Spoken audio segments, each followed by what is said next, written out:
शमूएल भविष्यवक्ता की दूसरी पुस्तक अध्याय 9। शमूएल भविष्यवक्ता की दूसरी पुस्तक अध्याय 9।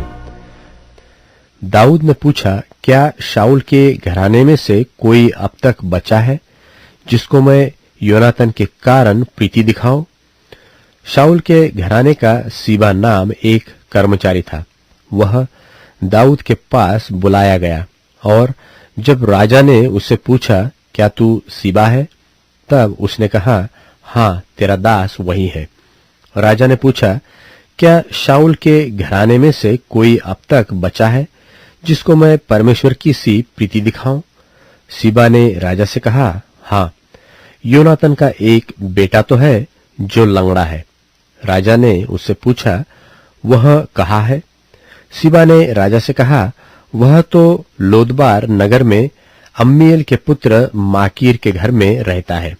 तब राजा दाऊद ने दूत भेजकर उसको लोदबार से अम्मीएल के पुत्र माकीर के घर से बुलवा लिया। जब मफीबोशेत, जो योनातन का पुत्र और शाऊल का पोता था, दाऊद के पास आया, तब मुंह के बल गिर के दंडवत किया। दाऊद ने कहा, हे मफीबोशेत। उसने कहा, तेरे दास को क्या आज्ञा है?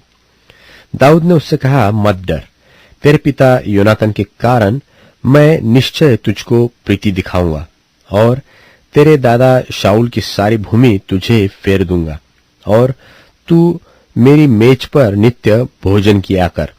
उसने दंडवत करके कहा, तेरा दास क्या है कि तू मुझसे ऐसे मरे हुए कुत्ते की ओर दृष्टि करे? तब राजा ने शाऊल के कर्मचारी सीबा को बुलवाकर उससे कहा, जो कुछ शाऊल और उसके समस्त घराने का था वह मैंने तेरे स्वामी के पोते को दे दिया है।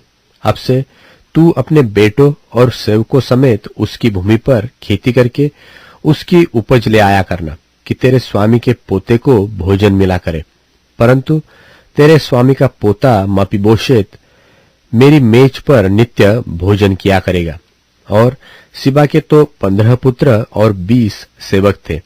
सीबा ने राजा से कहा, मेरा प्रभु राजा अपने दास को जो जो आज्ञा दे उन सबों के अनुसार तेरा दास करेगा। दाऊद ने कहा, मफीबोशेत राजकुमारों की नाई मेरी मेज पर भोजन किया करे। मफीबोशेत के भी मीका नाम एक छोटा बेटा था और सीबा के घर में जितने रहते थे वे सब मफीबोशेत की सेवा करते थे। और मफीबोशेत यरूशलेम में रहता था क्योंकि वह राजा की मेज पर नित्य भोजन किया करता था और वह दोनों पांवों का पंगुला था।